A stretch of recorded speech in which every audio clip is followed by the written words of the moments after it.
Laetrile, derived from apricot pits, has been banned in the United States since 1963. The Food and Drug Administration says it's harmless, but also worthless in fighting cancer. Its benefits, if any, purely psychological. But in Mexico, it's legal. Every one of us standing here has somebody that we love and care for. We're not doing it for ourselves. We're going through hell, smuggling it across borders, bootlegging it, doing things we've never done in our lives because we love someone so deeply that we want them to live. There are many patients in this country for whom we know we have effective therapies, and they are abandoning these kind of therapies in pursuit of scientifically unproven methods. Everybody who's looked at this problem is to a degree affected by the fact that it's a political as well as a scientific issue. You can't get away from that. When you go home to Canada where Laetrile is not available, what will you do? I guess I'll die if I can't get it. Would you be prepared to buy illegally obtained Laetrile in order to have it? I'd steal it. Do you plan to take any Laetrile with you when you leave, even though it's illegal? Yes. Dr. Robert Good, president of the Sloan-Kettering Institute, one of the world's biggest and richest cancer research centers, said Laetrile does not prevent cancer, nor cure cancer, nor stop cancer from spreading.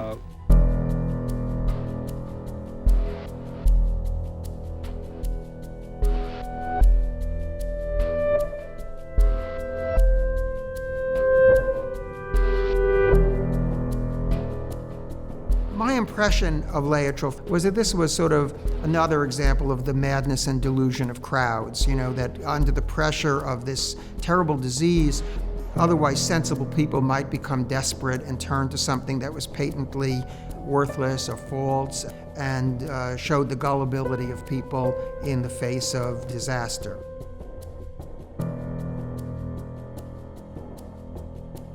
In the year 1977, Newsweek estimated that 70,000 Americans went across the border to get Laetrile in Mexico.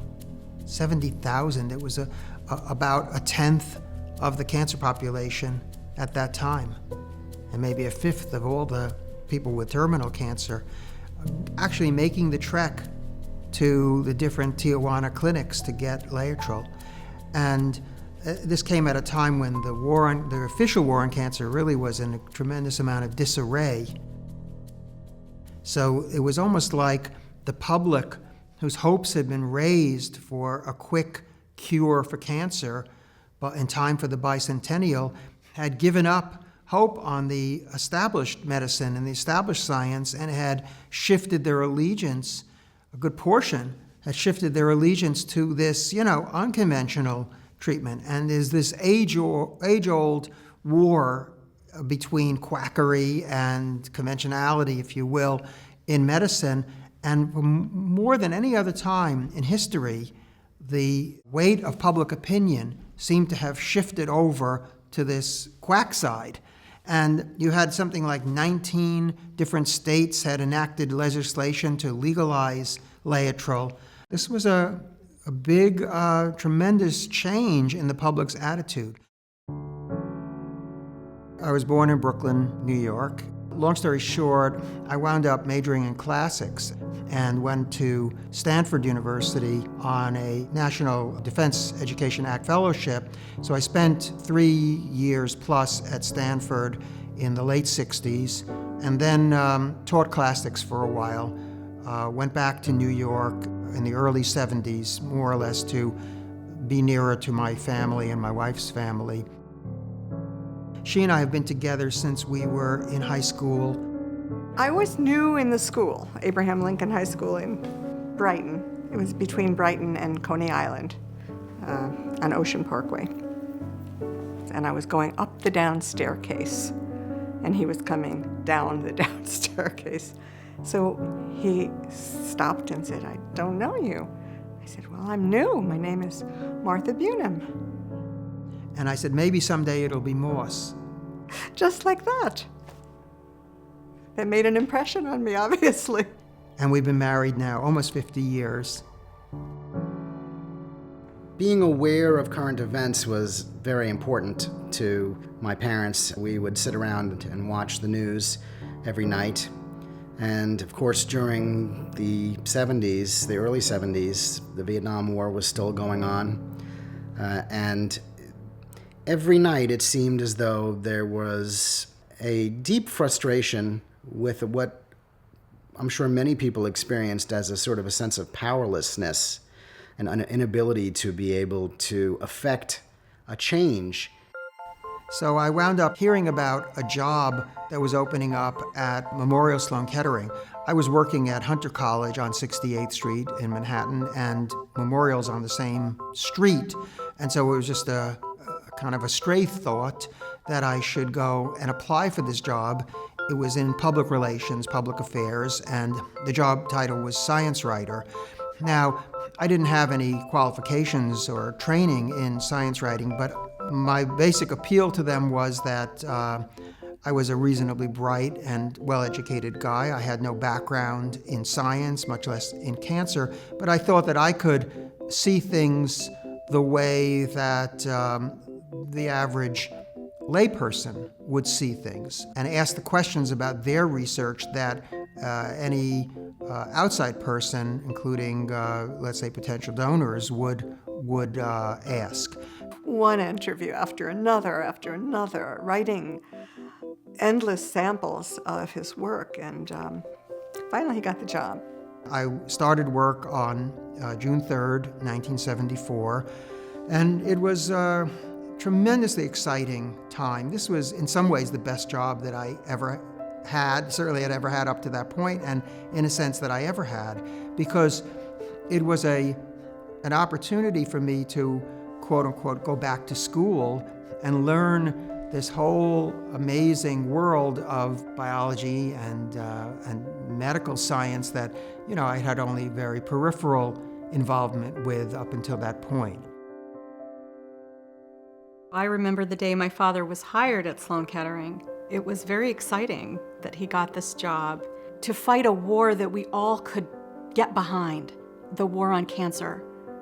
That was a war that really felt like it was going to unite us all, and my father could put his passion for a social justice cause and his love for science and put that into something so important.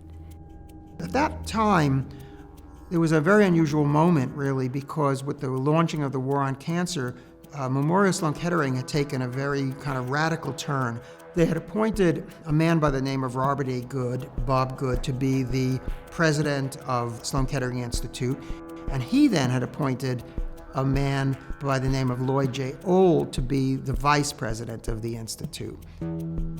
And there was another vice president, Chester Stock. The president of the overarching corporation was Lewis Thomas. Dr. Good, who was president of the Institute, and I actually were discussing writing a book together.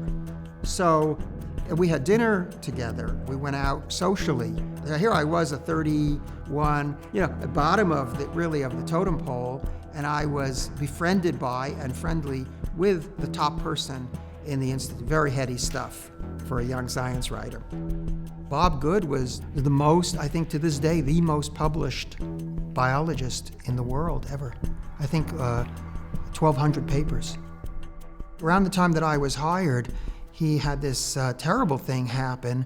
One of his young associates, William Summerlin, had claimed that he could transplant tissue, skin, from one unrelated mouse to another unrelated mouse. And he proved this by allegedly taking skin from a black mouse, soaking it in some special solution, transplanting it onto a white mouse and making it stick. And they demonstrated these mice all over the world. A lab technician at Sloan-Kettering noticed as they were going up to make one of these presentations, he was carrying the cages with the mice, and he thought, those transplants look like they're in a slightly different place than they had been yesterday. And he went back to the lab, he took some alcohol, rubbed on the transplants, and off they came. There was the white mouse underneath. A renowned research hospital, the Memorial Sloan-Kettering Cancer Center in New York, said today one of its scientists has admitted he put out phony research results. He's Dr. William Summerlin, 35, an expert in immunology. A review committee said Summerlin painted dark patches on the skin of 2 white mice, so it appeared he had successfully transplanted skin between animals genetically incompatible. And this Summerlin had the audacity to actually paint these black splotches onto these white mice with a magic marker. I mean, talk about nerve, you know? And here, Good had co-authored these papers. Good had promoted him, literally promoted him to be a full member of the Institute, which is like full professor. And the whole thing blew up in his face. I mean, of all ironies of ironies, I walked in on this very flawed, very crisis-ridden institution. The day that I found out I was going to get the job, I was riding home. I lived in Brooklyn, and I was riding home on the subway, and I glanced over the shoulder of one of the other strap hangers on the subway, and I see Mouse Scandal rocks Sloan-Kettering, and I thought, oh no, you know, my luck. I just hired on, you know, as the third mate on the Titanic. That's how things started for me and kind of went downhill from there. On the very first day of my job in public affairs, I was handed a big portfolio of letters from the public. This was part of the sort of the unwanted part of the job that nobody else wanted to do. And there were all kinds of strange letters from the public. Like I remember one woman who insisted that the cure for cancer was water that had drained or run underneath pine trees in Maine. And if you recovered that water, that would cure cancer. And there were many other, folk remedies and so forth that people were proposing to us as part of their contribution to the war on cancer. But at least half of the letters had to do with a substance called Laetrile or amygdalin, and they were often in the form of complaints, why we weren't examining this, or what do you think of this, or sometimes why are you covering this up? And of course, this wasn't the part of the job that I was most looking forward to, but it was part of my responsibility to answer these letters. Laetrile is levo-mandelinetriol beta-glucoside. And the enzyme that breaks this up is the beta-glucosidase. And then hydrocyanic acid is liberated, and it comes down here and hits the tumor and kills the tumor because there's plenty of beta-glucosidase in the tumor, put there by nature. Then that's the end of the tumor. Then the cyanide sugar molecule releases cyanide gas. Since cyanide is a deadly poison, why doesn't the cyanide kill the patient? If any of the cyanide gets out in normal tissues, well, then you have the enzyme rhodinase, which changes the cyanide into thiocyanate and is excreted into the urine, and therefore there's no toxicity from the Laetrile treatment. We had a form letter that had been drawn up before I got there about Laetrile, and it was fairly neutral, and it just basically said we're investigating this, and when we have results, we'll announce them to the public. There was nothing particularly negative or positive in the letter. And I would send that out to the person who was communicating with us and be done with it. I went up to the Walker Laboratory in Rye, New York, which was then a division of Sloan-Kettering.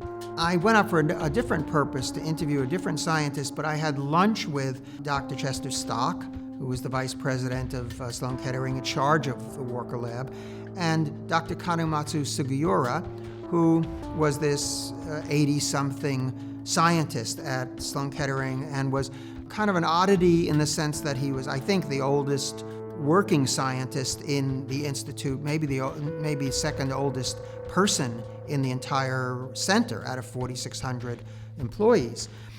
And so we had a nice lunch, and Dr. Stock, on the way back to New York City, agreed with me, or maybe suggested to me, that I should write a little biographical article about Dr. Sugiura and his distinguished 60-year career in cancer research. And I liked that idea. I kind of liked Dr. Segura. He was sort of a grandfatherly figure. And so I made the appointment and I went back to interview him. And then in the course of that interview, towards the end, I asked him what he was currently investigating, because I knew he was there the whole day. I mean, he came early in the morning and stayed the whole day to do research. And he said, with his thick Japanese accent, I'm studying amygdalin. And it took me a minute to sort of decipher that amygdalin, that was the same substance as the Laetrile, the quack remedy that I was writing to people about back in my office. And I said to him, well, what is there to investigate if it doesn't work? This is my firm conviction.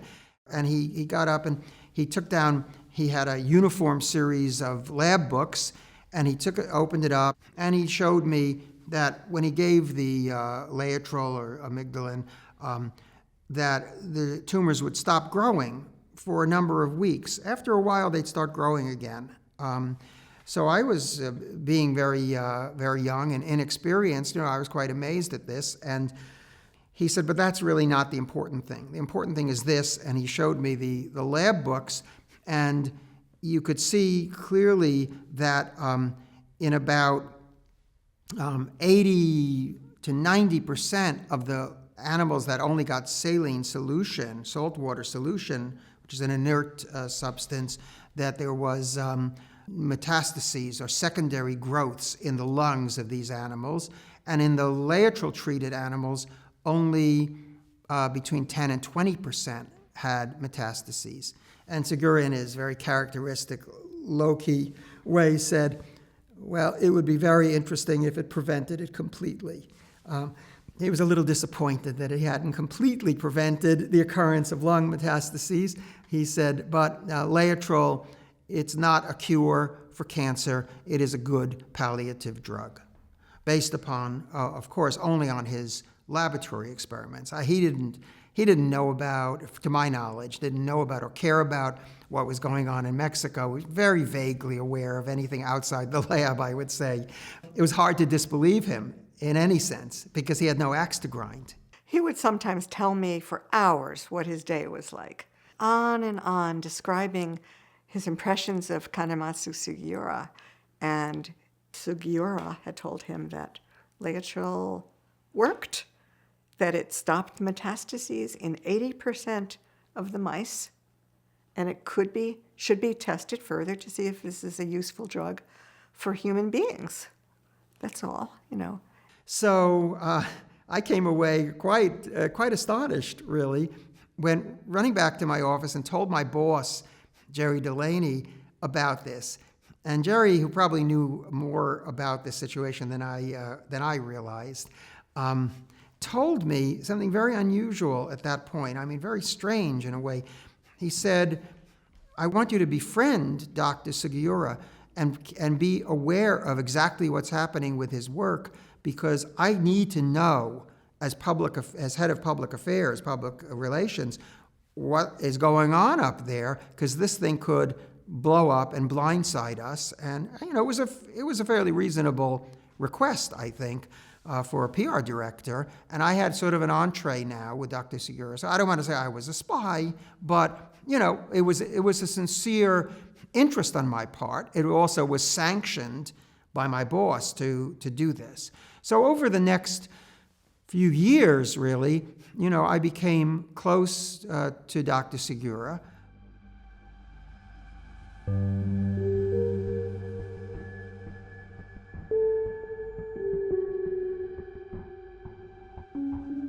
One took place in 74 and the other took place in 75. Sloan-Kettering, especially in the first meeting, pleaded with the assembled powers that be in the medical field. That's to say, the FDA, the National Cancer Institute, the NIH, and the American Cancer Society. So they pleaded with them to allow them to do human clinical trials. They presented in a very fair way the Laetrile data that had been accumulated to that point. July 2nd, 1974, you had The top leaders of Memorial Sloan-Kettering go down from New York down to Washington for this meeting. And then you had from the NCI, you had 4 of the top figures, and from FDA, you had about a dozen people. It's unprecedented, unheard of. So here you had Lewis Thomas, never really friendly towards Laetrile, never said a good word really, but he was there. Bob Good, who vacillated, Chester Stock, who I think believed in Segura's results, and Lloyd Old, who really was the driving force and who co-chaired the meeting. One funny statement is, Dr. Old has written to several world users of Laetrile. He found 2 groups. 1, those who used it and found it of value, and 2, those who had not used it and did not believe in it. He feels that amygdalin is as non-toxic as glucose. And then he summarized Segura's results. Sloan-Kettering tested tumor-bearing animals, 100 treated with amygdalin, 25 showed lung metastases, 100 not treated with amygdalin, 75 showed lung metastases. You flip the numbers by using the amygdalin. Sloan-Kettering Group believes their results show that amygdalin used in animals with tumors shows a decrease in lung metastases, slower tumor growth, and pain relief.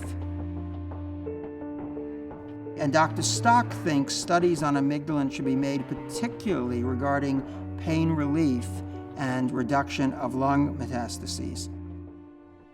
That's the message that Lewis Thomas, Bob Good, Lloyd Old, and Chester Stock went to Washington to deliver to the FDA.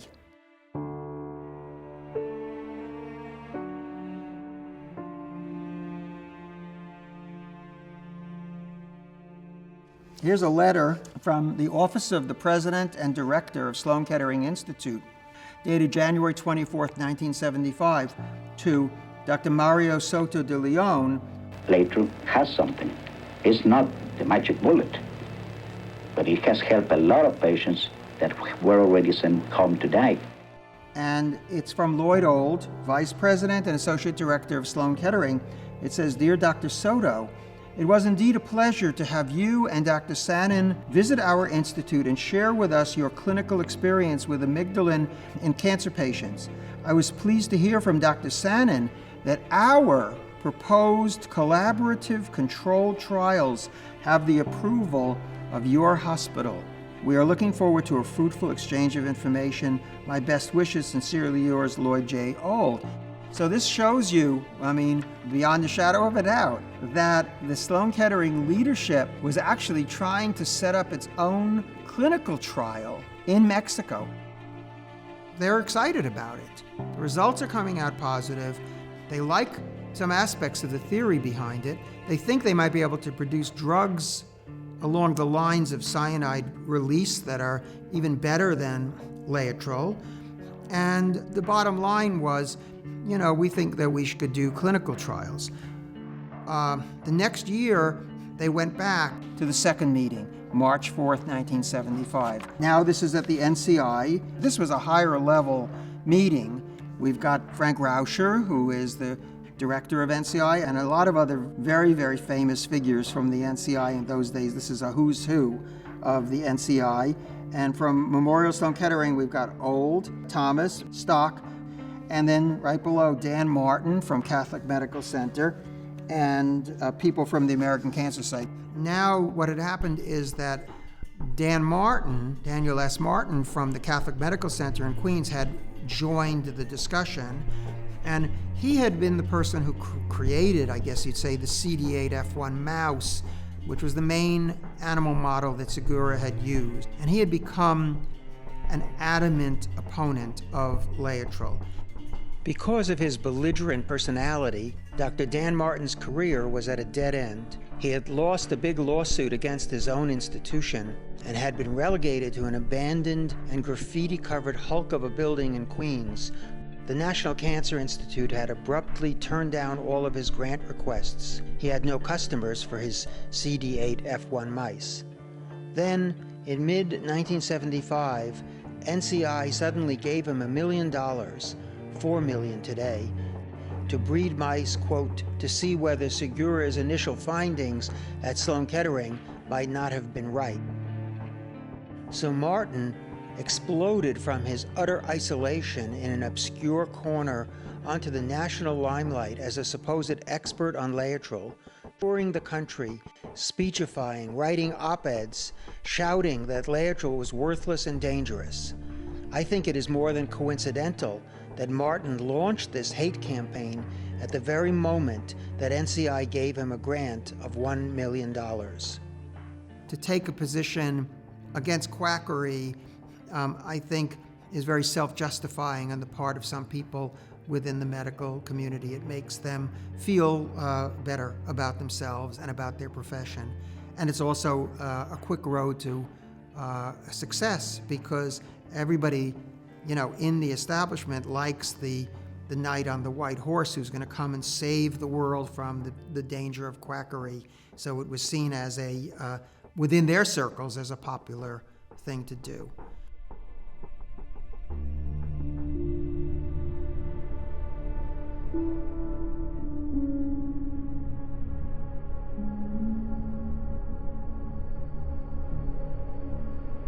Suddenly, the statements that they were making, each of the top leaders, not old, but Good, Thomas, and Stock, became increasingly negative. They ranged from misrepresentations to what I would say were egregious lies.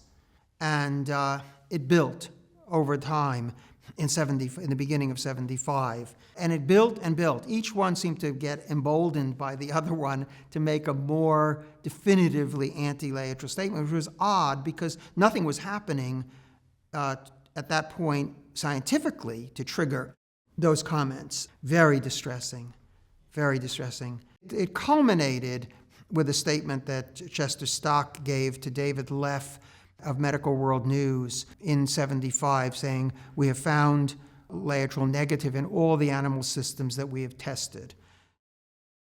So I think it was that point at which it crystallized in my mind that this was a cover-up.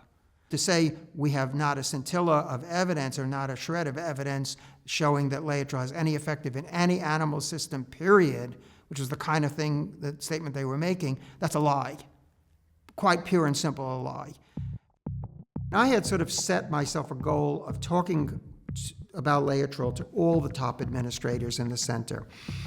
This was part of my checklist, and my message essentially was, we've got to publish Segura's results with Laetrile. And Old's response was different than any of the other leaders at the center. He did something and said something that I will never forget. He got up from his chair when I said all these things. He got up from his chair and he said to me, "Do you want to know where we get all of our new ideas?" Well, now you have to understand, here's the vice president of Sloan-Kettering Institute talking to, a fledgling science writer. I said, "Well, of course, And he kind of tiptoed behind the couch, and went over to his bookshelf and took down a book and came back and he said, "Here, this is the Bible." And I took a look at this. It was the American Cancer Society's book, Unproven Methods of Cancer Management. I had this book. It was the quack list. We were supposed to refer to this book so we'd know what was quackery and what was authentic science. I mean, this was the most, really scientifically speaking, the most mind-blowing moment of my life, because here's the vice president of Sloan-Kettering telling me that the basic source for new ideas within orthodox science came from what is regarded generally as quackery. I mean, it was hard to comprehend, and I've told this story to people sometimes, and they think I'm exaggerating or maybe making this up, but no, I wasn't. As I said, I had a little checklist of who to talk to about this, sort of the let my people go moment, and I went to Good and I got nothing but BS from him. In other words, just the party line. He wasn't going to open up to me, much less say we get all our new ideas from the quack list. I mean, we were worlds away from that. Good was a politician. He was always known as a politician. We called him a political scientist. You know, all he said to me was, "I'm just like you." I said, "Really?" He said, "Yes, you can be fired and I can be fired too." And with Stock, I confronted Stock and absolutely put it in his face that what he was saying wasn't true. And he basically, his initial and I think most telling response was, just go ahead and say it anyway. That's when I lost all respect for him, because I saw that he was playing the game. Whatever the pressure was, he was going to play the game, and I don't think he had very many personal regrets. And Thomas wouldn't talk to me. Thomas wouldn't talk to me. Very difficult. And night after night, he would come home, and we were very upset because he was upset.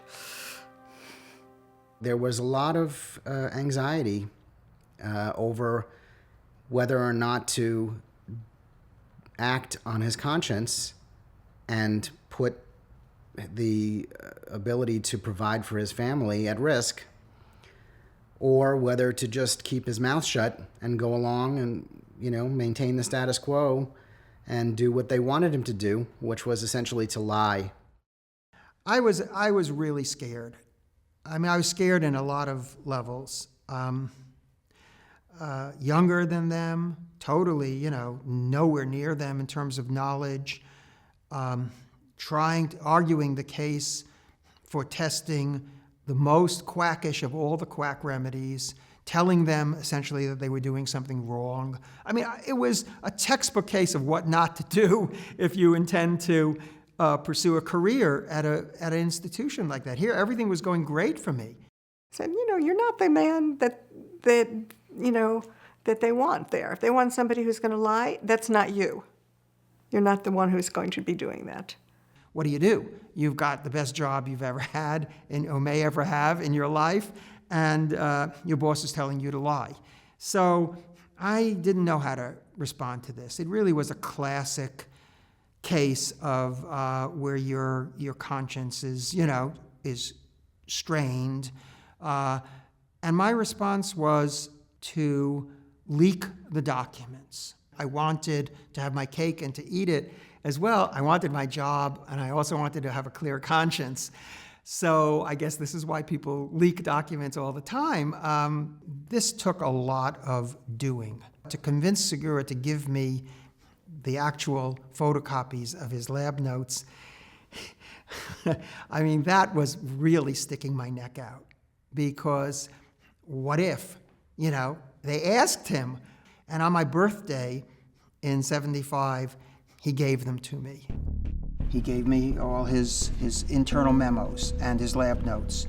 March 1st, 1974, Table 2 shows that repeated injections of 1,000 milligrams per kilogram per day of amygdalin for 2 to 15 weeks failed to destroy the spontaneous cancer in mice. However, it caused an inhibition in about 50% of the tumors. It also shows amygdalin, or laetrile, had a strong inhibitory effect on the development of new tumors and on lung metastases, 11% in the laetrile-treated animals against 89% in the control animals in mice. The general health and appearance of the amygdalin-treated animals with tumors was much better than that of the controls. Kanematsu Sugiura, March 1st, 1974. May 31st, 1974, which incidentally was 3 days before I actually started my work at Sloan-Kettering. Segura wrote, the table results show repeated injections of 2,000 milligrams per kilogram per day of amygdalin for 4 to 9 weeks had a strong inhibitory effect on the development of lung metastases. The detailed data, it's overwhelming. And even the size of the lung metastases that were seen is noted for each animal. Every animal in every one of Segura's experiments is accounted for, how many injections, what the duration of the experiment was, the growth of the tumor, the final size of the tumor, the number of lung metastases, and the termination of the experiment. One of the most interesting things they did, and very clever thing, was to try to see if they could prevent cancer with Laetrile. The present study shows that for the first 3/4 of their lifespan, 21 months, the daily prolonged injections of amygdalin did not prevent the development of mammary cancer in mice completely. However, it had a definite reduction in development of mammary tumors, 70% in the controls against 48% in the amygdalin-treated mice. It also shows amygdalin had a strong inhibitory effect on the development of lung metastases in mice, 75% inhibition against 22% in controls. And again, tremendous detail. Here's his report on a different system, the Swiss albino mice, spontaneous tumors in retired breeder mice. Amygdalin had a strong inhibitory effect on the development of lung metastases in mice, 77% inhibition against 7% inhibition in controls, 77 versus 7. The general health and appearance of the amygdalin-treated animals were much better than that of the controls. Results obtained with mammary tumors occurring in Swiss albino mice are essentially the same as those obtained with mammary tumors occurring in CD8F1 mice. Signed Kanematsu Sugiura, February 8, 1975. And again, every mouse, detailed notes. The first person that I took this to was Jane Brody at the New York Times, who was the health editor. And then I waited and waited, and she finally came down and interviewed everybody, the people she wanted to see. She gave them a checklist. I was in my boss's office when he was talking to her about it, so I heard secondhand, as it were. She didn't ask to speak to Sugiura. So I felt terribly disappointed, and she wrote a very negative story.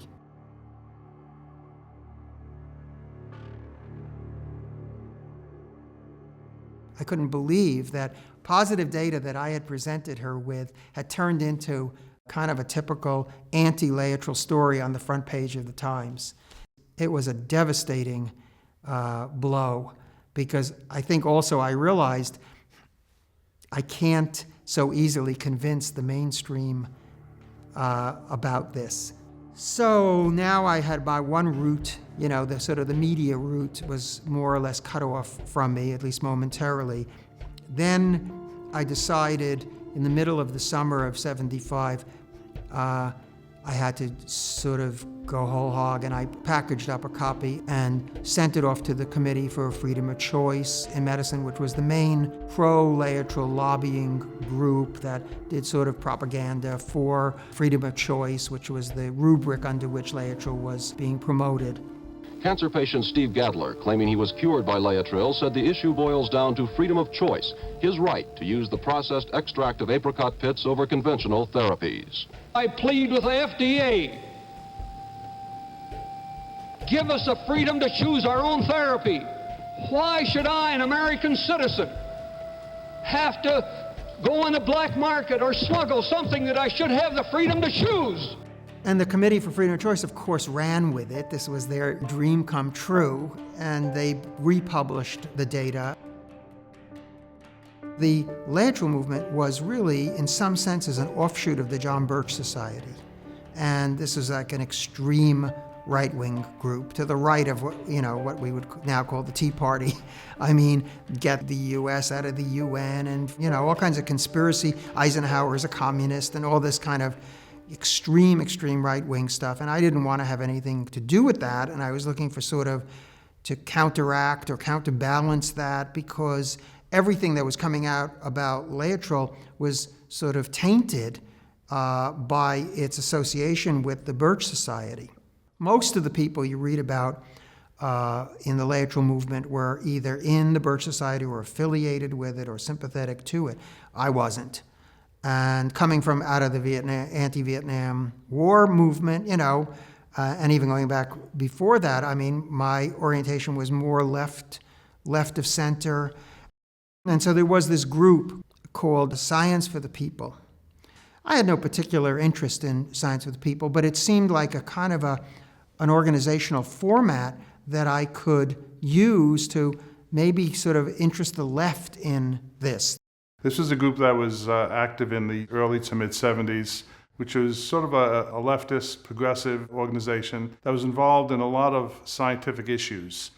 And I found out that Ralph was doing something or other on cancer treatment and controversies involving cancer. And I figured, well, let me start working with Ralph and see if we have anything in common. I started to get into it more and more, and I realized that a lot of the work he was doing wasn't just on controversies of cancer research, but also the interplay between big business and big cancer, essentially. And the pharmaceutical industry, the corporate industry, the scientific controversies all sort of overlapped. In fact, they still overlap. Anybody who sees some of the things going on today realize that these issues in one way or another are still with us. And he became sort of convinced by my arguments about Laetrile, although the majority was very skeptical. And I think if it, the double whammy was quack cancer remedy and John Birch Society. It seemed like, the perfect poison, the last thing in the world that a group like that would ever be sympathetic to or interested in. It was becoming very, very difficult. And then I said, look, we have to do something. Maybe you're not ready to go out and, foment a riot in the streets over this, but we have to do something. And because the people within the New York chapter of Science for the People wouldn't go any further with this, we broke away that committee and formed our own organization called Second Opinion. Of course, a second opinion is when you get a first opinion, such as that a person has cancer, and you want to find out if another expert would have a different take on that.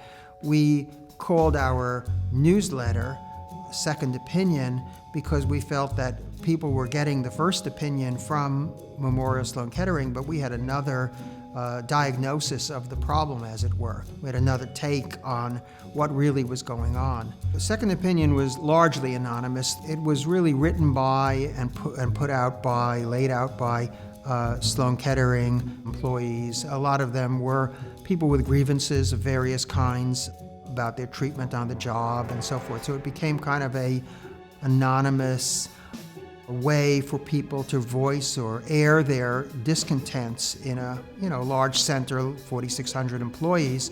There's always going to be things happening that people are not happy with, especially the testing of Laetrile at Sloan-Kettering. So we started working, and we had a small group, and it turned out that just out of coincidence, I was the only one who had no connection to Sloan-Kettering. Everybody else was either at Sloan-Kettering or could be identified. This is not an academic institution, so you had no protection of your freedom of speech. You would have been fired if you had associated yourself publicly. But I had no connection whatsoever. I was at City University of New York at the time. And so, in effect, I became sort of the spokesperson for the group, the outside agitator who was coming in and being the face of the group because no one else could at the time, even though they were doing all the work. Ralph had all the inside information, and as we recruited more people, and we recruited them from inside Sloan-Kettering and affiliated institutions.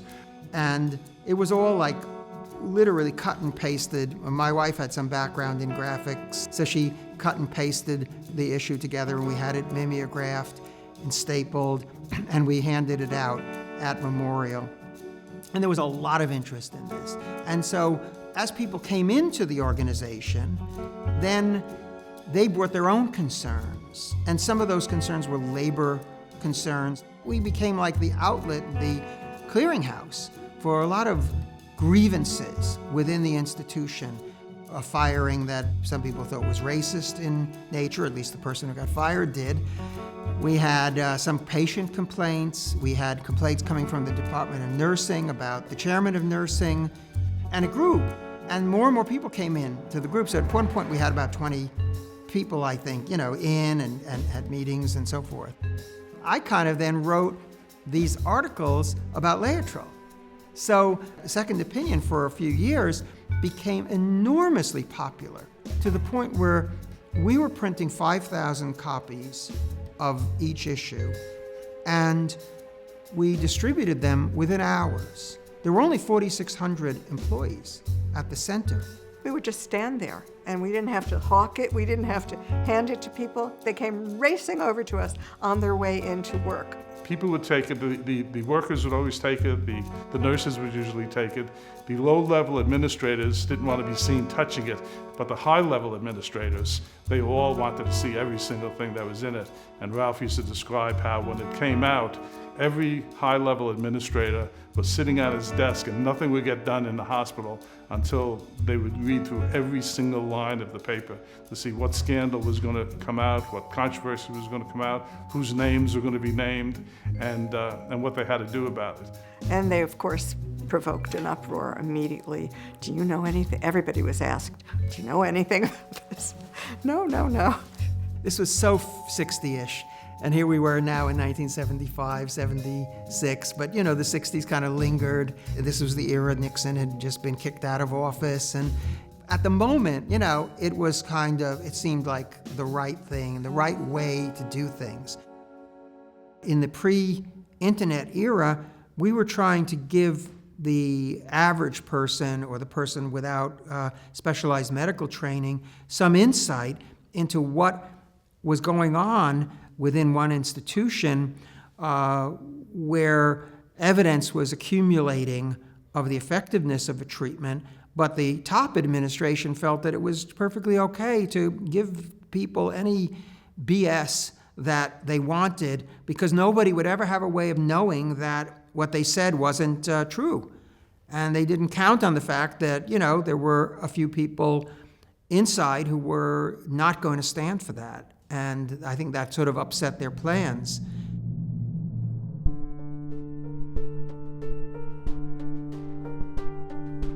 It started out just with Segura running the experiment and coming up with, very positive results. Every experiment that was done that came out positive had to be redone and retested and rechecked because every time there was something positive, that couldn't be accepted. I mean, that's science. I don't think so. It was a predetermined conclusion. And then they held their famous June 15, 1977 press conference at Memorial. About 100 reporters and all the major media were there. The press conference was one of the strangest events I've ever been in my life. I helped to organize it. I wrote the press release for it. Laboratory mice at the Sloan-Kettering Institute, one of the world's biggest and richest cancer research centers, have been tested with Laetrile for 4 years. And today, Sloan-Kettering announced the result. There they all were, all the top people, Chester Stock. Our summary statement is we do not have evidence supporting taking amygdalin to clinical trial. Bob Good. We tried to find out from scientific information available whether there was any real scientific evidence that the drug amygdalin, or the so-called Laetrile, had any effect on cancer in any form, and there was no such scientific evidence. And Lewis Thomas. There is no evidence in the several animal models that have been studied that Laetrile or amygdalin possesses any biological activity with respect to cancer, one way or the other. Lloyd ran away. I mean, at the time, I wasn't thrilled with that. The day of the fateful press conference in 1977, they announced that Lloyd was in Tahiti or someplace. Segura was there, and it was quite a high point, really incredible tension.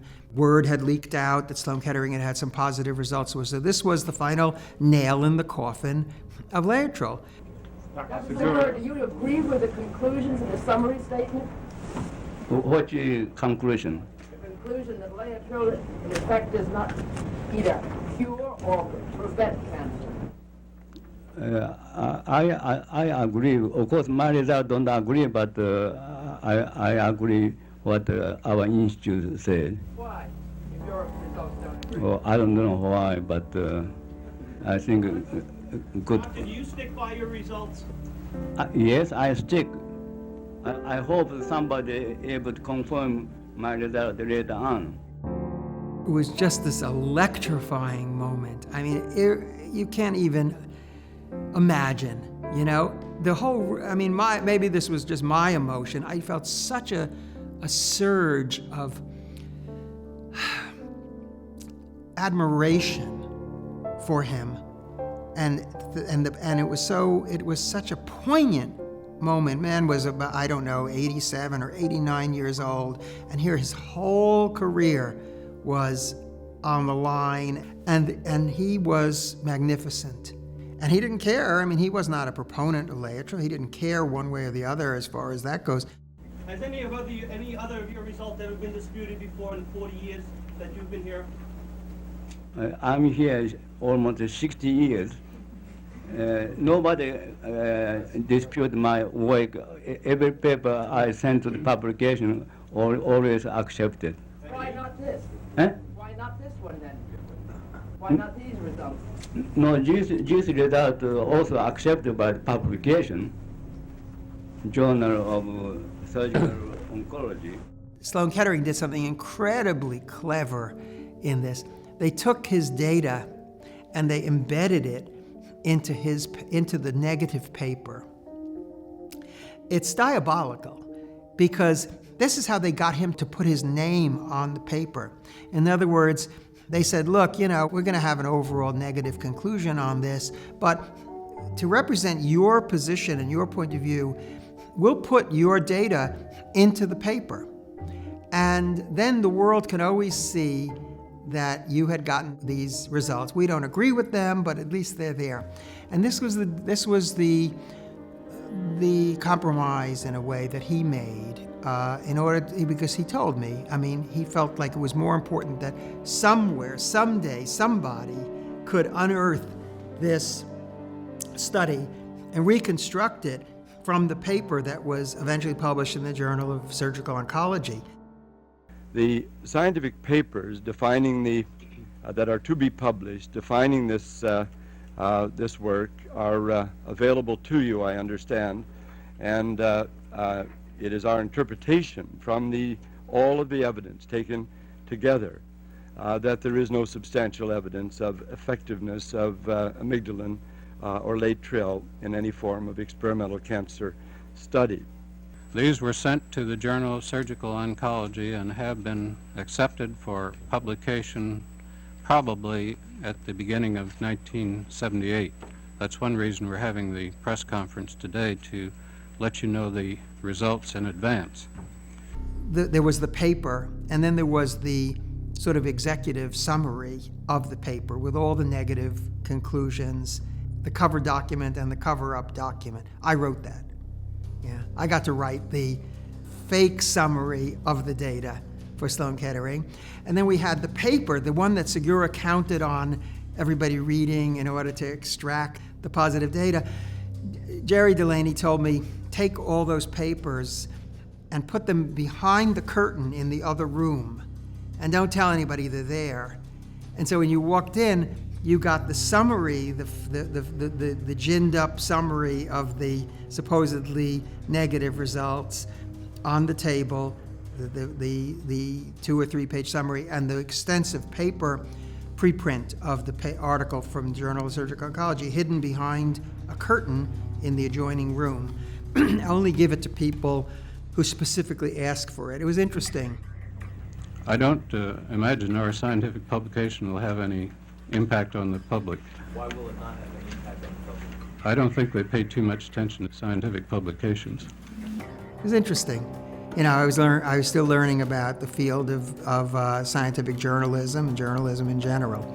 Everybody, more or less, 99 out of 100 were willing to take Sloan-Kettering's word for it. If you said that, you know, the moon is green, then they would accept that the moon is green. They said so, and they're the experts. They should know.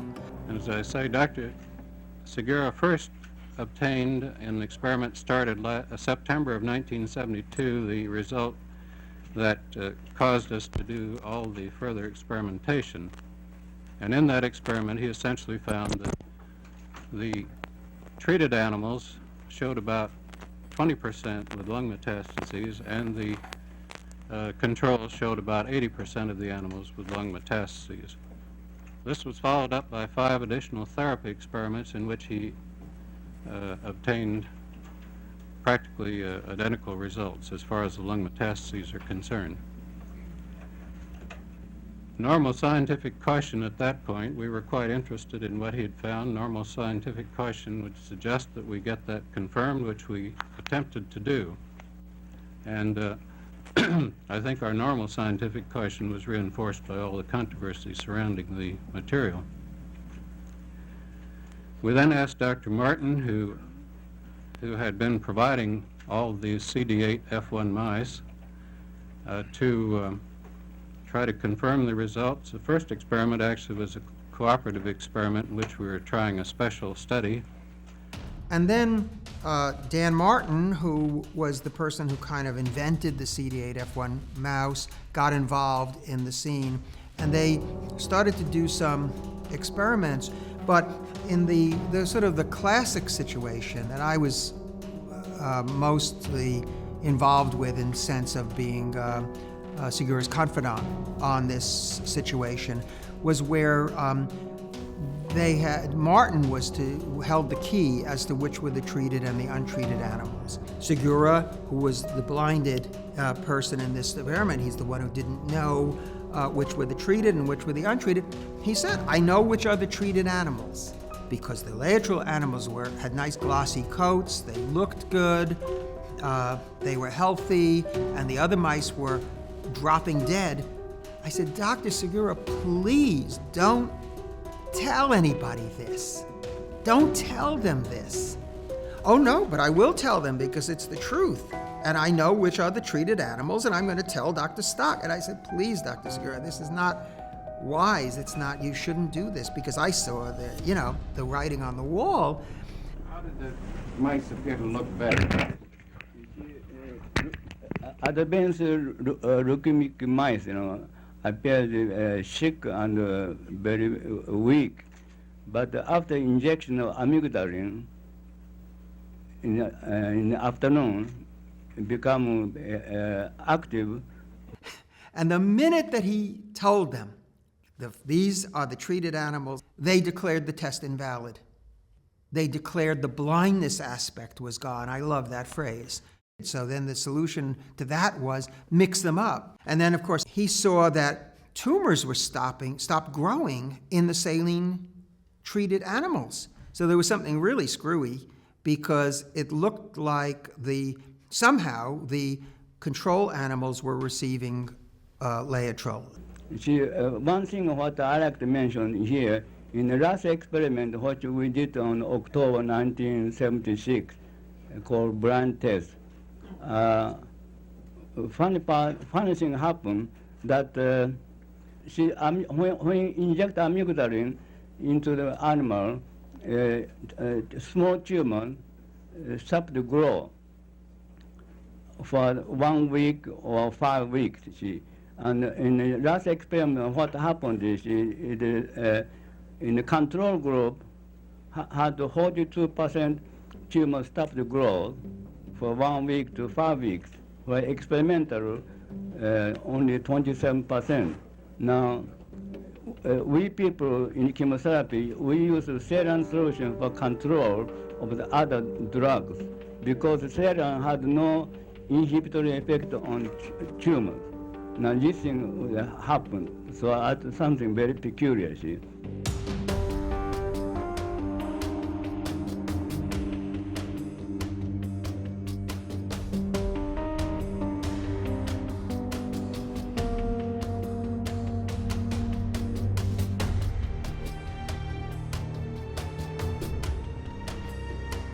If the facts are mutable based upon the needs of the moment, then science is dead.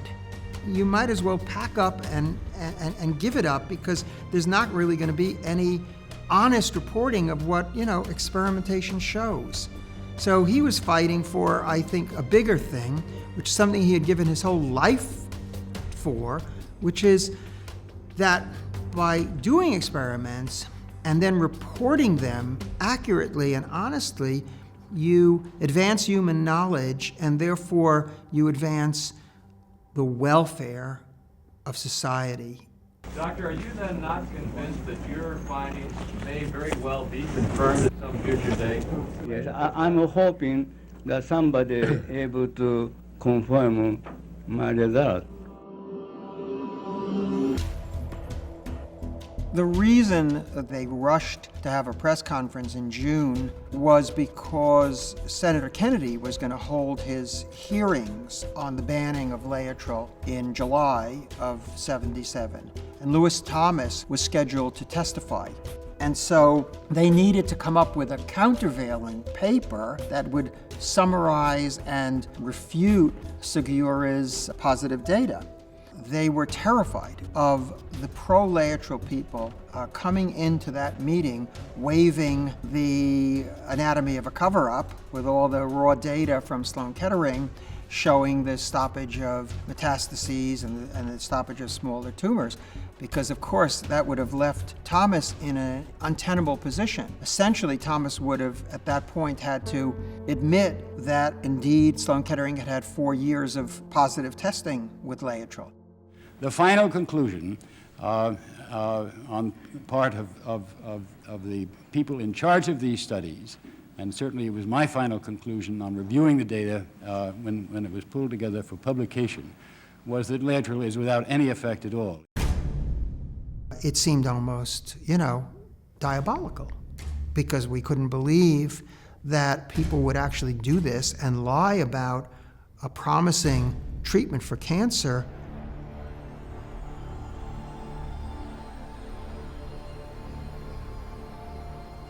I had been the principal author of the Second Opinion, a special report at Laetrile and Sloan-Kettering. I had spent the summer of '77 mostly researching this paper, and I had found a number of very significant inaccuracies. And we sort of bundled this up with a cover letter and sent it off to a bunch of media and to all the trustees of the institution and to a lot of interested parties in the cancer field. And we basically said, here's a critique of Sloan-Kettering's 2 papers on Laetrile. Then we decided to hold a press conference of our own at the New York Hilton. Alec was going to speak, and then I was in the office under my Sloan-Kettering hat, as it were, when the calls started coming in from reporters to ask for a comment or a clarification on what the Second Opinion report was, is there any validity to it at all, and so forth. And Jerry would say, there's no names of anybody employed at Sloan-Kettering on this.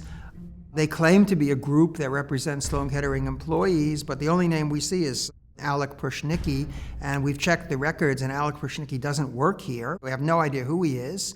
We have no reason to believe that anybody inside Sloan-Kettering has anything to do with this report. Somebody had to get up from Sloan-Kettering to own the report, or else this would have had no impact at all. So I was still debating this point, and into the early evening, my son, Ben, who was 10 years old, said to me, I said, Dad, you can't work for them and against them forever. It's just impossible. And I was sort of devastated by this, wisdom coming out of the mouth of a 10-year-old. Jerry, my boss, had told me to go to the press conference undercover for the public affairs department at Sloan-Kettering and spy on the conference to see who was going to show up. In the meanwhile, I felt duty-bound to call him. And I called him and I said to him, Jerry, I can't go to the press conference for Sloan-Kettering tomorrow, because I'm going to the press conference and I'm speaking at the press conference. And there was this dead silence and for about 30 seconds, and then he said, I'll get back to you. So he hung up, and now the die was cast. Okay, we decided that's it. Press conference it's going to be out there. You're going to tell the truth, get the reporters to come, get the papers to come, journalists, and the world will hopefully learn the truth, and maybe this will matter.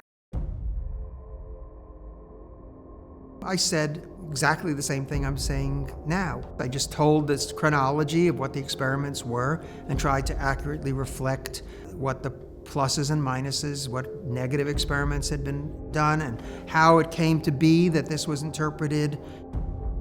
The scientists involved had made what you could generously call errors in the report. The most glaring error was they said that all of the chemotherapy that is currently in use against human breast cancer could cure or cause objective anti-cancer effects in the mouse, and that Laetrile could not cause any anti-cancer effects in the mouse.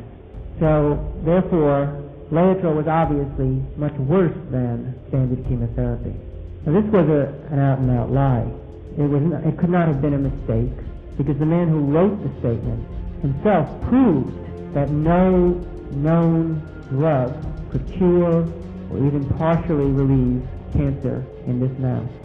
Their own papers proved that chemotherapy didn't work in this system. There's two implications to this. If Laetrile did indeed have the effect in mice, then Laetrile is in fact better than all the known anti-cancer drugs. The other implication is that since known drugs were known to cure tumors in this mouse, and then they went ahead and tested Laetrile in this same system, it seems pretty obvious that they expected Laetrile to fail in this system.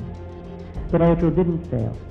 All told, there were 20 positive experiments with Laetrile done at Sloan-Kettering between 1972 and 1977. Laetrile alone never cured any cancers in mice at Sloan-Kettering. Laetrile had certain positive effects in stopping the spread of the cancer. Segura said it was the best effects he had seen in 60 years. Because everybody wanted to know about the motivation of the people involved. Was there a conspiracy, and so on and so forth? And I answered this as best as I could.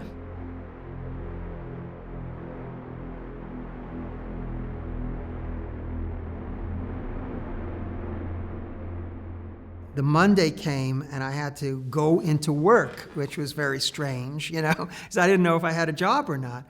And I somehow had convinced myself that nothing bad was going to happen and that they wouldn't dare fire me for telling the truth. And so this was sort of my kindergarten thinking that, when you tell the truth, everything's going to be okay because it's the truth, and the truth shall set you free. Well, it set me free, all right. It set me free from my job. So I went in to Jerry's office, and it was very solemn. And suddenly, he said, "You're fired, and we're relieving you of your employment." And he gave me the official statement to read. And the official statement was, part of which was reprinted in the Times a few days later, was that I was being fired because as a member of Second Opinion, I had engaged in activities that were harmful to the institution, and that I had failed to carry out my most basic job responsibilities, which I took to mean refuse to lie on behalf of my employer. And so in that sense, I guess they were right. If that was my most basic job responsibility, I did refuse to do that. I burst out crying when he told me this. It was a highly emotional moment, and it also seemed so unfair. It seemed wrong. In an institution that was devoted to, ostensibly, to seeking scientific truth, there was something terribly unfair about it. And that's what I had been trying to find and to inculcate in that whole situation was fairness. Fairness towards Segura, fairness towards Laetrile, fairness in the evaluation of a set of data, and boy, were they not into fairness. They seized my filing cabinet and they put it under lock and key. They had a big padlock. They took it downstairs. They had these two burly guards come, armed guards, and they told me never to enter the building again. I think it was just a liberating feeling. The lid finally blew, and That's a tremendous relief. I don't know, the kids had an emotional time, crying a lot, upset. Kids do not like any kind of instability. And I was trying to, give him the greatest support I could to let him know that he did the right thing. This is it. This is wonderful. I'm so proud of you. You have, a great character, and I'm just proud to be your wife.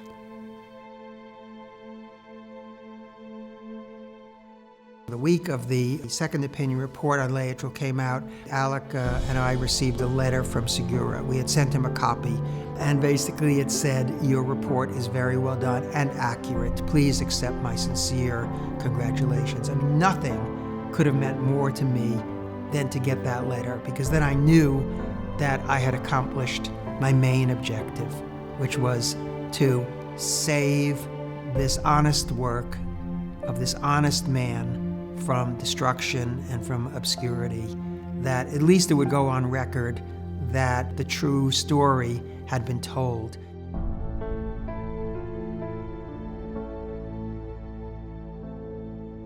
Even to this day, what frightens people in the establishment about Laetrile it has nothing to do really with an apricot kernel extract. It's about the loss of control, the loss of authority. The American oncologists in particular are locked into a mindset that's determined by Big Pharma. And that's why they're there, to hear what the latest protocol is ultimately from Big Pharma. And there's a million reasons for that, but that's essentially the way the system works. So the things that don't fit in, nobody's interested in. And people who feel that they need to come up with conspiracy theories to explain the neglect of complementary medicine, or the more natural products, they don't understand the way the system works. In the case of Laetrile, though, I think Laetrile became a major pain in the butt for the medical establishment, and therefore it was targeted for destruction, the only way I can put it.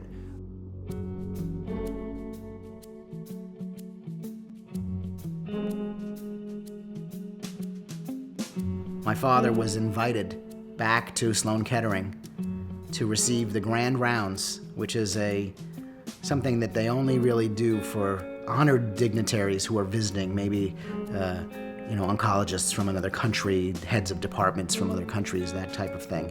This was sort of part of my own personal healing process vis-a-vis Memorial, to be kicked out, by armed guards and ordered never to set foot in the place again, to being invited back as an honored guest 20-odd years later was, quite a transition. They never came out formally and apologized to me for firing me, but I figured this is as close to an apology as I'm ever going to get. And as I'm mounting the podium, my good friend Bill Fair whispers to me, "Don't say anything about Laetrile."